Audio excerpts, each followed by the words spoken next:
Okay, so I was scrolling through the TikTok timeline, and this particular video, just by the way this guy looks, I already knew we was going to be on the same wavelength, and I was right. So I didn't finish it, but I definitely want to watch it with you guys and, you know, talk my stuff. Okay, so let's start. I recently saw a video of actress Tracee Ellis Ross talking about her struggles of dating, and it was very well articulated, and I respect what she had to say. Right. But I do have a major critique. One of the things she said is that a lot of men her age exhibit toxic masculinity. But the only problem is there is no such thing as toxic masculinity. That's like saying foolish wisdom, or darkly light-skinned, or slowly fast. A lot of the things being deemed toxic masculinity are things that aren't masculine at all. An emotionally abusive man who takes advantage of women, that's not masculine. Period. Someone using their physical power to bully people they claim to care about, that's not masculine. Nope. Being a tyrant who doesn't look out for your loved one's best interest, that's not masculine. Period. Masculinity is consciousness, yes, awareness, decisiveness, yes, wisdom. Yes. Masculinity is yes, mental, spiritual, emotional control. Masculinity is being a person of your word, saved by your commitments, being a person that's honorable. Come on. Masculinity is discipline. Come masculinity on. is looking out for the best interests and well-being of those who you're responsible for. If it's toxic masculinity, then it's not masculinity. Recently saw a video. Nah, I definitely agree. But the tight t-shirt got our man's philosopher Justin Blue too. All the dudes got tight shirts on lately. Listen, I'm not saying it's a bad thing. I'm just noticing. Everybody got on a tight A shirt. But nah, I rock with what he's saying. I totally agree. Now, that's what I be trying to say. But like sometimes I'm a bit more crass or whatever when I be saying things. But I'm on with philosopher June right here. Justin, whatever his name is. A common toxic relationship red flag every person looking for a healthy relationship should know. Doesn't matter your age, gender, status, sexual preference. Tell your mother, father, sister, brother. Because while it doesn't happen in every toxic relationship, it's one of the most common and usually happens in the first 6 to 9 months. And because you've never experienced this, you might not recognize it at first. The type of toxic partner to do this is insecure, jealous, and controlling. They fear your independence from them and want to break down your confidence because that's how small they feel inside. When you first meet them, they'll express admiration for you and you'll feel a deep soulful connection, and then they'll rage over something really small. You'll be like, what? You almost can't believe it. Because of your connection, you'll try to talk it out. You want resolution and to get back to good ground. But they do not want to understand you, nor resolve things. They want to control you. If they're jealous, you will make small adjustments at first to make them more comfortable, but over time, you'll cut off important relationships, change the way you dress, and who you talk to, even business relationships. If your partner goes into a rage, you must understand the severity of this red flag. People who do this are adept at breaking you down, getting you to question yourself, and exerting control. At first, they'll return to the person you fell in love with, but in time, the rages will get more frequent. Space between them smaller until that space disappears, and what you're left with is bad moods, tantrums, and insults. You'll never see the person you originally fell in love with again, unless they want something from you. A common toxic relationship red. Period, Monica. Masculine men have the courage to love, and I think men who are insecure or hollow in their masculinity. Oh, that's music is a little bit too loud. That by 2030, 45% of working women ages 25 to 45 will be non-married, no kids, single. Oh, Okay. check. So well, what's wrong with that? Last time that I checked, it was no kids on my head. It was no ring on my head. Last time that I checked. Hit me with it. First you get that money and respect and my power and come back. No kids, not married, and that you're going to genuinely be fulfilled in life because you made money, then you would be absolutely correct. Paul Dolan has studied this extensively, and on the whole, single, childless women are happier, healthier, and live longer than their counterparts. And I'm sure that's exactly what he's going to say too, right? No, of course not. He's going to say something dismissive, patronizing, and sexist.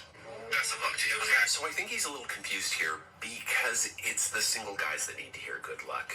Unlike single women, single men are less happy and live shorter lifespans than their married counterparts. And according to Emily Grundy, a lot of this has to do with the fact that we simply don't have the same sorts of vast, deep, rich social networks that women do. Married men lean on their wives to provide all of that, but single guys... Side note, I love that these guys are so concerned about single women and can't be bothered to do a lick of research, and also it turns out that their concern is entirely self-serving. I wasn't listening to anything he just said, if I'm being honest. So I'm not even going to comment. He's really masculine? He scares the fuck out of you. How do you know he's not... What? What did you say? That music is too loud, though, so... Contrary to popular belief by women, there are more ways that a man will show you that he cares about you rather than buying you things or buying you flowers. And I'm about to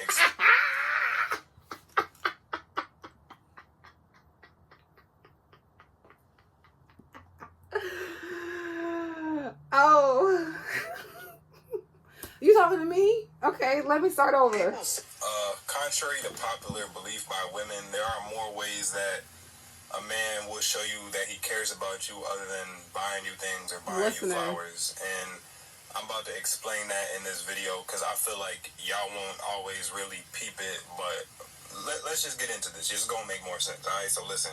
So the first is showing concern about you, and don't get it misconstrued because there's a fine line of men who are just controlling, like they're only concerned about you because they feel like they own you and they want to just have control and a grip over your life. But a man who actually cares about you should be showing a certain level of concern towards you.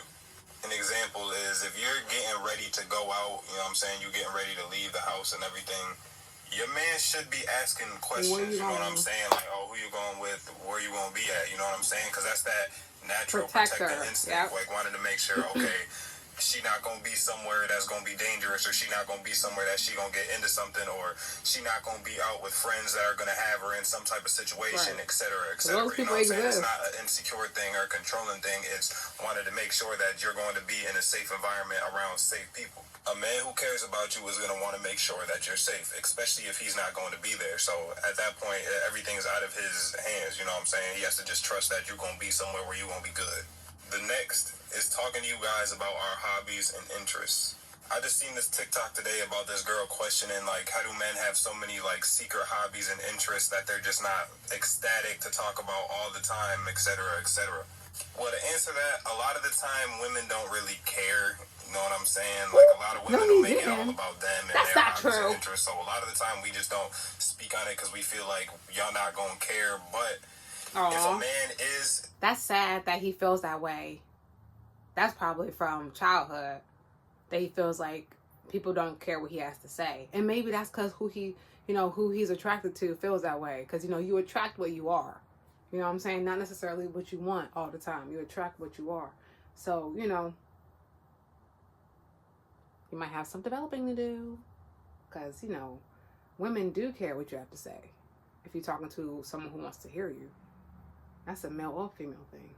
Speaking to you about his hobbies and stuff, getting excited about it, really going deep into it, that's because he feels that he is safe to speak about that with you. You know what I'm saying? That's nice, though. The same way women feel like they need a safe space to actually express themselves, men do too. And let's face it, we're pretty dehumanized in society. I'm not saying women aren't either, but we're pretty dehumanized in society from an emotional standpoint. You know what I'm saying? Like, our emotions aren't put on as high as a priority as women's are, so we tend to just deal with it, suck it up, you know what I'm saying? But when we get that opportunity, it's because we feel safe with you. And last is making time. Now, I can't speak for all men, but a man who is being purposeful is usually making his main concerns, his goals, you know what I'm saying, his career and goals kind of go hand to hand, and his time to himself, because, you know what I'm saying, that's very important. And next would probably come friends if he's not in a relationship. But a man who really cares about you is going to find a way to fit you in there. When you really want to be with a girl, the time you spend to yourself, you know what I'm saying, your me time and time spent with her are somewhat going to conjoin and become one. Because being with a girl, it's like you have your time where, okay, we're going to go out, we're going to do something. But then that me time with her is kind of like that time that's just spent, I just want to be in your presence, you know what I'm saying? We don't really got to do nothing, but I just want to be in your presence and relax. A man who cares about you is always going to try his best with the means he has, you know what I'm saying? And it won't always be perfect, but you have to pay attention to that effort that's actually put in. That's all I got for y'all, though, man. I hope this helps. That's true. Contrary to people say that a woman with masculine traits is hard to have a relationship. It's not. Okay, I don't want to hear him. Things men don't want to hear, part 5. Okay, a lot of us men don't like feminists or feminism because we feel like it's an attack on our masculinity. And that's because so much of our masculinity is rooted in the oppression of women. And because feminism seeks to liberate women from that oppression, we feel attacked. I know I didn't want to hear that. Things men don't want to hear, part 5. You ever notice that the rise of male loneliness is happening at the same exact time that dudes like Andrew Tate... Don't he kind of look like Mario? Not in a bad way, but like Luigi. He kind of looks like Mario to me. And Joe Rogan are being treated like prophets? No? Is that just me? Let's talk about it. Because there is a male loneliness epidemic. See, he got on a tight shirt too. I'm telling you, like, I'm not saying, like I said, I'm not saying it's a bad thing, but like, everybody got on tight shirts. Let's see, did our man's Jays have on a tight shirt? No. See, and the J dude, he looks more like someone I would see on a daily basis. So I'm not used to the tight shirt epidemic. This is new for me. Rise of male loneliness is happening at the same exact time that dudes like Andrew Tate and Joe Not the Rogan are being Bass treated Pro like Shop prophets. hat. Okay, Johnny. No, is that just me? Let's talk about it. Because there is a male loneliness epidemic. In 2021, Pew Research found that 63% of young men are single. That's double the rate for women. And not only are they single, they also report having higher levels of depression, social isolation, and anxiety. And while that's happening, the most popular male role models being shoved in their faces are guys telling them emotions are weakness, empathy is beta, and women are basically NPCs. It's no coincidence. And instead of being encouraged to some level, I do agree that emotions are weakness. Not saying that, you know, but like having emotions does expose you to weakness, and being overly emotional is a weakness. Now, there's a balance, and emotions can be a tool and they can be a strength, but they can also be a weakness. I agree with that. The other stuff, though, no. Form real friendships, be vulnerable, or build community, they're being told the key to fulfillment is lifting weights, getting rich, and dominating women. But guess what? That doesn't solve loneliness. It just masks it with ego and rage. And here's the kicker. Men who do value connection and emotional openness, they're doing better. They tend to have stronger relationships, better mental health, and more stability in life overall. There's data to back that up as well. Emotional intelligence, not alpha dominance, is what correlates with long-term relationship satisfaction. Maybe it's not women's standards or feminism ruining men. Maybe it's the fact that a whole generation of guys got fed a steady diet of toxic masculinity and podcast bro nonsense. And now they're confused why they feel so alone. Podcast bro nonsense. I love it. Go, Johnny. Think about it. And if you're a guy that's feeling this way, it's not weakness to want connection. It's human. You ever notice that the rise of... Have you ever heard of semantic abuse? It's really a very powerful form of manipulation that uses words in a very weaponized way. It allows the person who's doing it to look charming and sweet while you end up looking resistant and difficult. What often happens in these conversations is that what you originally thought was agreed upon ends up shifting and changing mid-conversation. They're really actually being controlling, but it's positioned as collaboration. They emphasize their confusion and feelings as a way to invalidate your boundaries. And when you go along and I'm sorry, I don't know what she's saying. Like, I don't know. I'm not trying to be rude, Carrie, but I don't know. Something just about how she's talking. I don't want to hear it. Is it the streets? Are you no longer attracted to me? This will be laugh on. Because the attraction, I'm a sapiosexual. I'm a sapiosexual. Okay, I don't know what that is. I don't want to know. One of the things I really try to process now as a middle-aged man is the full extent to which I really thought that I was the main character. Let's give you an example.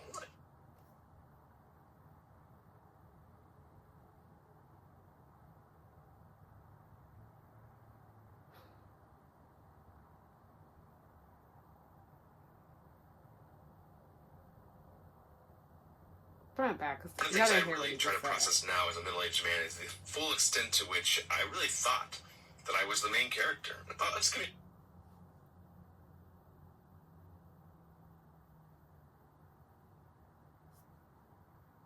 an example.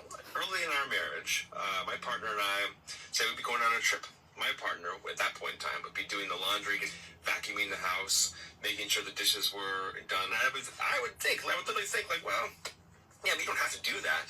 Like, that's you wanting to do that. It's not what I want to do. She would get everything ready, and eventually I would say, oh, now it's time to get ready. And I would go, and this is not a joke. This literally happened on more than one occasion. I would get, like, a backpack or a suitcase or something, and I would get my own clothes. And then I would get, like, 2 or 3 books that I wanted to read. And I would literally bring highlighters, because I'm a nerd. And I would think, I'm ready. I'm ready to go on the trip. Looking back, like, what? How could I possibly think that was okay? And the thing is, when we had kids, it didn't stop, right? My partner would do all the work to get all of them ready, and make sure they were bathed, snacks packed, and I would get myself ready. I think, oh, I saw my own father do this quite a bit, where he would take care of his own needs. So I know I didn't learn it from nowhere, but I also had to unlearn it, because it never was okay. I thought that my role was to do all these things outside of the home, and that the home was, woman's domain. I saw that modeled and even taught as the way it should be, but oh my gosh, is that not partnership? And that sucks. So if you are a person, especially if you're a man and you think that division of labor is okay, like you shouldn't be married. Like you shouldn't be in a relationship. And I shouldn't have been at that point in time. That would have made me so very mad. I don't care. I don't care, dude. I don't care. I don't know. He just gave me the ick, honestly. I know, and people be like, yeah, you're so mean. Like, yeah, I am, okay? This is just how I am. I am mean, okay? Something about him. Like I just said, it just felt performative. Like, dude, what are you talking about? Like, what are you talking about? You're not even saying anything. Like, what are you saying? Like, because it didn't seem like he was coming from a space like of learning. He just was yapping. Like, it felt like he just wanted people to leave comments. But like, you didn't think that you should get your children ready when they going somewhere. Like, it didn't even cross your mind to help her put the stuff in the car. And to be quite frank, sometimes, because like men sometimes are not as paying attention to the details and things. So it would, unless he's like really, really cognizant and aware, it makes sense that the woman packs certain things like for children, or, that's something to me that doesn't sound weird. But sometimes women also like have to say something. Like, you can't just think someone's going to help you if you've always done it. If you always been this way and you never say you didn't want something different, but I don't know. I just something about that guy I just didn't like. I'm not trying to be rude. Like, if he ever sees this, like, I'm not trying to, be rude, but the video just felt performative. And then this, it's like he watched people's TikTok videos, like, okay, if I sit like this, and then if I move my hands like this, and if I talk about that, like, I don't know. It felt inauthentic to me. It wasn't giving genuine vibes. It was giving like, I need some TikTok attention, and I know that there's women on here that are going to validate me for saying this. So let me put this out there. Like, off rip, I just wasn't feeling him. He gave me the ick. All right. Bye.